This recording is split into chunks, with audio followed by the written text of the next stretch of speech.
नाबीना अफराद का धरना 10वें रोज़ भी जारी है। क्लब चौक में नाबीना अफराद के डेरे रास्ता चारों तरफ से बंद होने के बायस इर्द गिर्द की शाहराहों पर ट्रैफिक लोड भी बढ़ चुका है। और तफसीलात जानने के लिए बात कर लेते हैं शाहजेब शहजाद से। शाहजेब, बताइए क्या सूरत हाल है इस वक्त?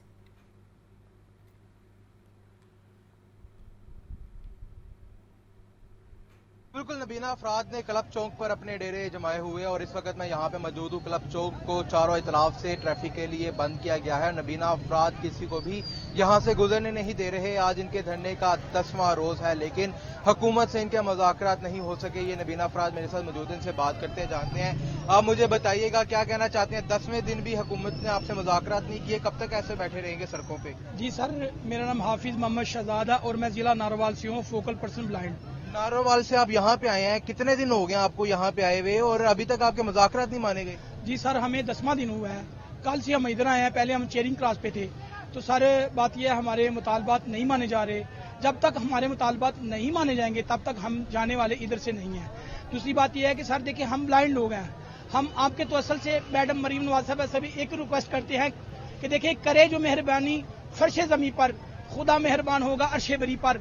नबीना अफराद जो हैं वो अभी भी धरना दिए हुए हैं। आप मुझे बताएं कि आप कहाँ से आए हैं और अभी तक आपके मुतालबात नहीं माने गए, कितने दिन तक अभी यहीं पे बैठे रहेंगे? क्योंकि अवाम को शदीद दुश्वारी का सामना करना पड़ रहा है गुजरने में। बिल्कुल बिल्कुल जी, मेरा नाम अरसलान है, मैं फैसलाबाद से बिलोंग करता हूँ सर। तो सर मैं यही कहूँगा कि मैडम सिर्फ 2 मिनट का काम है आपका, सिर्फ 2 मिनट का। ये अवाम को ना हमसे लड़ाएं और ना हम अवाम से लड़ना चाहते हैं, ना अवाम हमसे लड़ना चाहती है। सिर्फ 2 मिनट का काम है। अपने किसी नुमाइंदे को, चीफ सेक्रेटरी साहब को या जो वजीर सोशल वेलफेयर है उनको भेज दें, कुछ ना कुछ काम तो करे। आप चुप करके यहाँ पे बैठी हुई हैं। तो बिल्कुल नबीना अफराद के धरने के बाद चारों तरफ से रास्ते बंद है। पुलिस ने जो है वो बैरियर्स भी लगाए गए हैं और डायवर्शंस लगाकर रास्तों को मुतबादिल रास्ते जो है वो ट्रैफिक को दिए गए हैं। इस वक्त अगर आप डेविस रोड से क्लब चौक जाने आना चाहते हैं, वहां पे भी बैरियर लगा हुआ है, जबकि जफर अली रोड से अगर आप चेरिंग क्रॉस जाना चाहते हैं तो वहां पर भी रास्ता बंद है। क्लब जी ठीक है शाहजेब, अपडेट करने के लिए बहुत शुक्रिया। अभी आपको बताएं कि आवाम के पैसे आवाम पर ही खर्च होने चाहिए। अपनी छत अपना घर स्कीम इसकी उम्दा मिसाल है। अपनी छत अपना घर स्कीम बिलासूद कर्ज की बेहतरीन मिसाल है। मुल्क में मुआशी इस्तेहकाम सिर्फ मुस्लिम लीग नून के दौर में आया। मुल्क के अंदर बदतरीन लोड शेयरिंग को मुस्लिम लीग नून ने ख़त्म किया। अवामी नुमाइंदों को काम करने दिया जाता तो आज मुल्क में कोई बेघर ना होता। एक्सपो सेंटर में अपनी छत अपना घर के चेक तकसीम करने की तकरीब। कायद मुस्लिम लीग नून मियाँ मोहम्मद नवाज शरीफ का तकरीब से खिताब। कहा, मेरे दौर में इस तरह की बहुत स्कीमें शुरू की गई थी। हम कहते हैं ना कि अवाम का पैसा अवाम ही पर खर्च होना चाहिए। ये उसकी बेहतरीन मिसाल है। ये अवाम के खून पसीने की कमाई है जो कि अवाम पर खर्च की जा रही है। और कितनी अच्छी बात है, कितनी उम्दा बात है कि कर्ज भी दिया जा रहा है और कोई सूद उस पर वसूल नहीं किया जा रहा है, एक पैसे का भी नहीं। मेरे पहले दौर की तरफ चले जाएं, जब मैं पाकिस्तान का वज़ीर आज़म बना हूं, तो इस तरह की हमने बहुत सारी स्कीमें और भी शुरू की, लेकिन चंद ही महीनों के बाद, 2.5 साल के बाद, पौने 3 साल के बाद हमें फारिग कर दिया गया। पहले दौर को भी मैं याद करता हूं तो मैं कहता हूं अगर वो मोमेंटम जारी रहता, जो 1990 में हमने शुरू किया था, जब पहली मरतबा अल्लाह के फजलो करम से मैं वज़ीर आज़म बना था, तो आज पाकिस्तान इतना खुशहाल मुल्क होता कि दुनिया रश्क से इस मुल्क की तरफ देख रही होती। ट्रैक रिकॉर्ड देखें, बताएं मुझे और कौन सी ऐसी हुकूमत है, जमात है जिसने पाकिस्तान पे अपनी हुकूमत की हो और उसने इतना काम किया हो जितना कि पाकिस्तान मुस्लिम लीग नून ने किया। जरा आप मुकाबला करें, मुवाजना करें, बताएं मुझे, मैं सुनने को तैयार हूं। अगर सबसे पहले मोटरवे बनी तो किसके दौर में बनी? मुस्लिम लीग नून के दौर में बनी। अगर पाकिस्तान के अंदर मुआशी इस्तेकाम आया तो किसके दौर में आया? पाकिस्तान मुस्लिम लीग नून के दौर में आया। अगर रुपया स्टेबल रहा 104 पे 4 साल उसको हमने बांध के रखा, 104 रुपए पे। किसके, कौन सा दौर था वो? मुस्लिम लीग नून का दौर था। मुल्क के अंदर बदतरीन लोड शेडिंग को खत्म किया तो किसने किया? बोले बोले बोले, दिल से बोले, जरा बात बताएं मुझे। मुस्लिम लीग नून ने किया। दहशतगर्दी अगर खत्म की तो किसने दहशतगर्दी खत्म की? मुस्लिम लीग नून ने खत्म किया अल्हम्दुलिल्लाह। इस मुल्क को एटमी कुव्वत बनाया तो किसने बनाया? मुस्लिम लीग नून ने बनाया। पंजाब की आवाम ने इंतशारी टोले को मुस्तरद कर दिया है। पंजाब में उनकी कॉल पर कोई नहीं निकला। केपी से लोग लाते हैं, किसी को गाली नहीं देना चाहती, मेरी ऐसी तरबियत ही नहीं। एक जमात जलाओ घेराओ मर जाओ और मार दो की बात करती है। एक्सपो सेंटर में अपनी छत अपना घर स्कीम के चेक तकसीम करने की तकरीब। वज़ीर आला पंजाब मरियम नवाज शरीफ का तकरीब के शुरका से खिताब। अगले 5 साल में 5 लाख घर बनेंगे। अपनी छत अपना घर मंसूबा 700 अरब रुपए का है। हम काम कर रहे हैं, दिन रात मेहनत कर रहे हैं, लेकिन अफसोस की बात है कि अपनी जिम्मेदारियां, जो फोकस है वो अपनी जिम्मेदारियों पे रखें, अपनी खिदमत में रखें, अपने सूबों के अवाम की खिदमत में रखें। उनका पूरा फोकस जो है वो गालम गलोच पे है। घेराओ जलाओ, आग लगा दो, मार दो, मर जाओ, पुलिस वालों के सर फाड़ने पे। तो मैं सिर्फ ये कहना चाहती हूँ कि मैं किसी की गालम गलोच का जवाब नहीं देना चाहती। मेरी तरबियत ऐसी नहीं है और ना मेरे पास वक्त है इन फजूल बातों का, इस फजूल लैंग्वेज का जवाब देने के लिए। अल्लाह ताला ने मुझे खिदमत के लिए यहाँ पे मामूर किया, गाली गलोच के लिए मामूर नहीं किया यहाँ पर मुझे। लेकिन मुझे आज खुशी है इस बात की कि इन्होंने मल्टीपल एहतजाज की कॉल्स दी।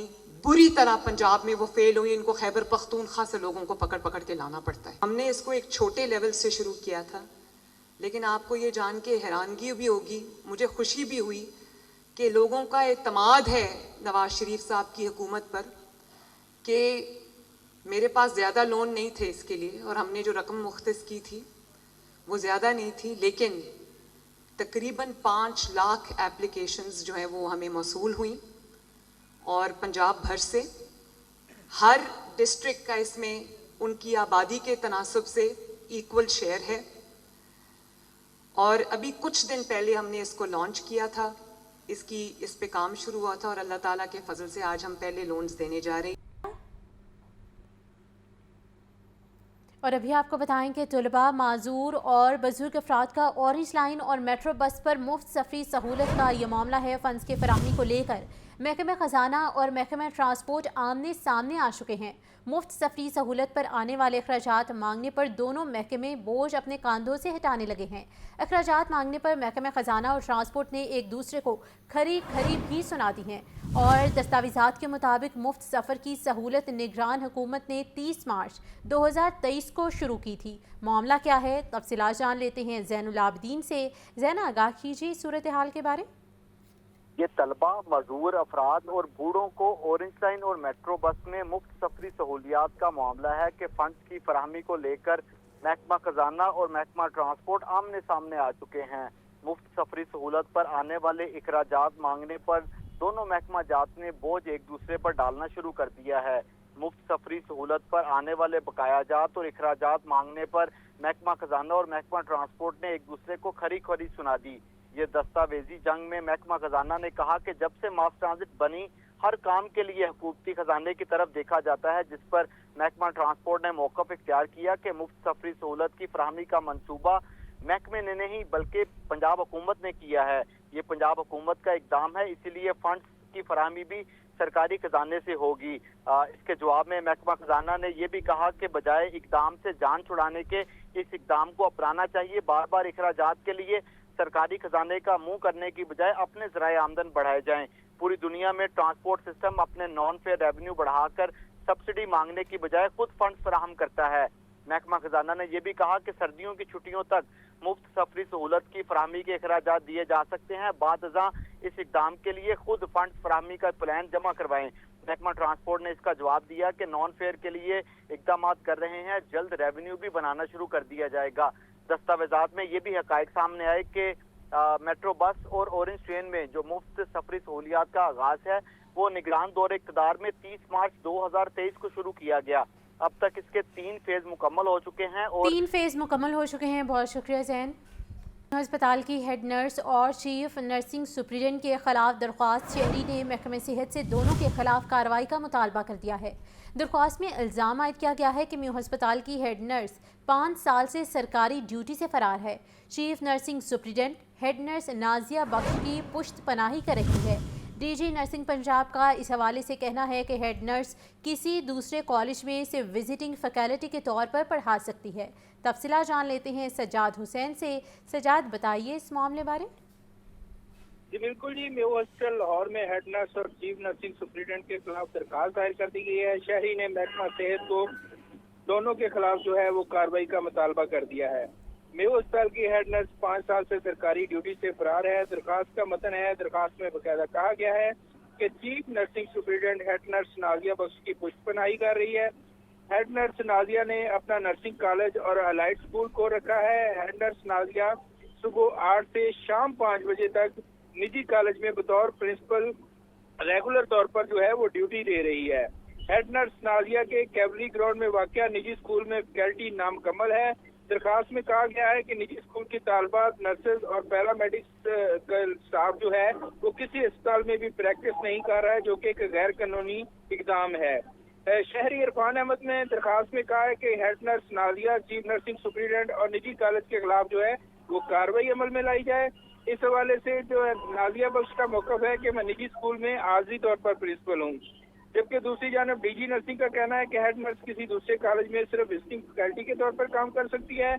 और एमएस म्यू अस्पताल ने अपने मौके में कहा है कि नर्सिंग के मसाइल को प्रिंसिपल नर्सिंग और चीफ नर्सिंग की तरफ से देखा जाता है और मेरा मुतल्लिका एएमएस इस हवाले से जायजा लिया जा रहा है। अगर ये गैर कानूनी इक़दाम किया गया तो इनके खिलाफ कार्रवाई की जाएगी। जी ठीक है, बहुत शुक्रिया सज्जाद।